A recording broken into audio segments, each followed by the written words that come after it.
What's up, guys? Welcome to another Tutorial Tuesday. So today's the day before Halloween, and I've got one more special festive kind of photo shoot. And again, it's going to be a ghosty type thing. But today I'm going to show you how to do a double exposure, make a ghost image with a double exposure with your phone, and also a long exposure. So two different types of ghosts. I just did the long exposure ghost with the regular cameras, which is the same principle, but I'm going to do it again with the phone.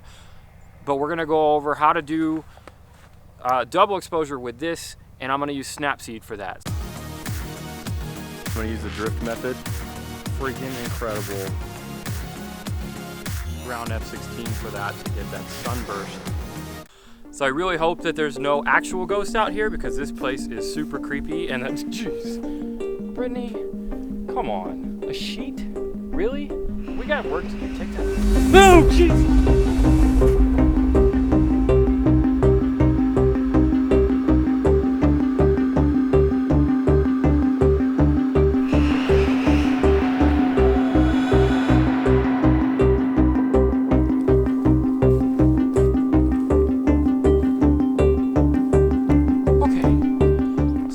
We've evaded the ghost. That was slightly creepy, and we're at a completely different part of a very big cemetery. So I'm gonna do this quick so that I don't get attacked. All right, so for this, you're gonna need a phone that has two things. If you need, for the long exposure, which is the easiest way to make the ghost, you're gonna need a phone that has a pro mode or a manual mode or something you can control that shutter speed. And then for the other double exposure thing, I'm gonna use Snapseed. So Snapseed is free. It's a great editor. If you haven't heard of it, I've got a couple of other videos on that. You can check those out up here. And it's got a double exposure thing, which is gonna make this also very easy. So those two things. Oh, the other thing you need is right here, tripod. So got my handy dandy tripod, and we're gonna just get this set up real quick. So I should mention real quick that to do the double exposure in Snapseed, to do a double exposure, you don't necessarily need a tripod. However, to do the ghost double exposure, we do need the tripod, because we need the phone to stay still, because blending, you can't mask out anything. It's just two pictures right on top of each other. You can't mask out a subject or anything like that. So using the tripod is gonna make that line up perfectly. So also for the long exposure, you're gonna need a tripod. And if you're doing it out in time like this, where it's not dark yet, any time before dark, you're probably gonna need filters. So I have these guys right here, and if you've seen my channel and you've seen any of my other videos, you know that you know what these are. I'll leave a link for them in the description below, and if you wanna check out how to use filters video, that's up here.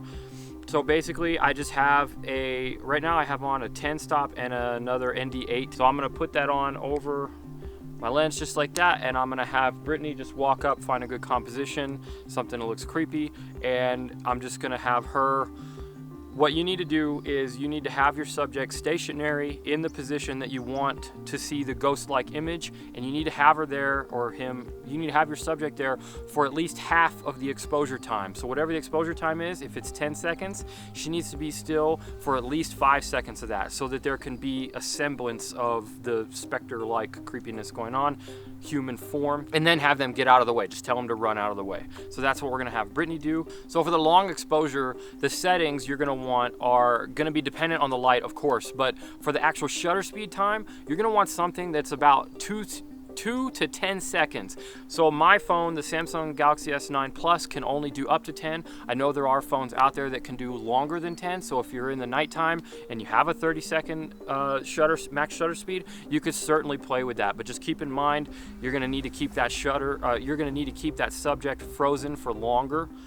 And if it's a 2-second exposure, then you're gonna need to be quick about the timing. And so for 1 second of it, you watch the ring go down, and when it's halfway, you tell them to move, and then they get out of there. So, and then that movement will be enough to cause the see-through ghostiness. And then for the double exposure, all we're gonna do, we don't need a long exposure, we just need 2 regular shots. So we need 1 shot of just the background with no subject in it, with no person in it, and then the next shot, you put your person however you want them. It doesn't have to be a long exposure, because it's gonna freeze them nice and tight. So if you want them floating or doing whatever, you make them do that. And then you take those two, and I'm gonna show you how to blend them in a double exposure in Snapseed. Okay, so we're in Snapseed. I've opened up my first image, which is gonna be my plain background image. And the next thing we wanna do is go to Tools, and double exposure, which is down on the very bottom left. And then we're going to go to add new image. Okay, so we pick the one that we want and it brings it in here and it automatically puts it at 50%.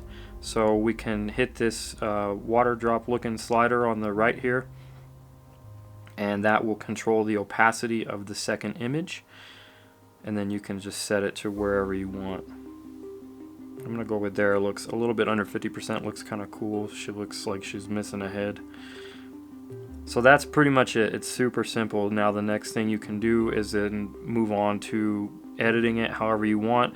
In Snapseed, I kind of like, for this look, I kind of like going with one of the noir looks, which is in Tools, and then noir. So there's a lot of presets here that have kind of a grungy horror looking thing, and that's maybe a good start. So we'll go with that and then keep tweaking, and then that's it.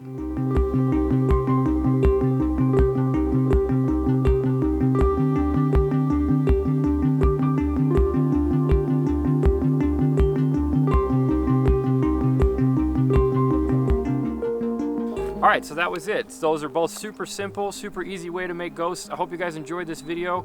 If you have any questions about anything that I did, either in Snapseed or for the long exposure, the settings, or anything like that, leave those in the comments below and I'll definitely answer them. If you like this video and you want to see more, make sure you subscribe to the channel because I've got new videos every Tuesday and Friday. Hit that like button if this video helped you out. Thanks for watching. Happy Halloween, and I'll see you in the next episode. Alright, one more time. Alright, right there. Out of shot.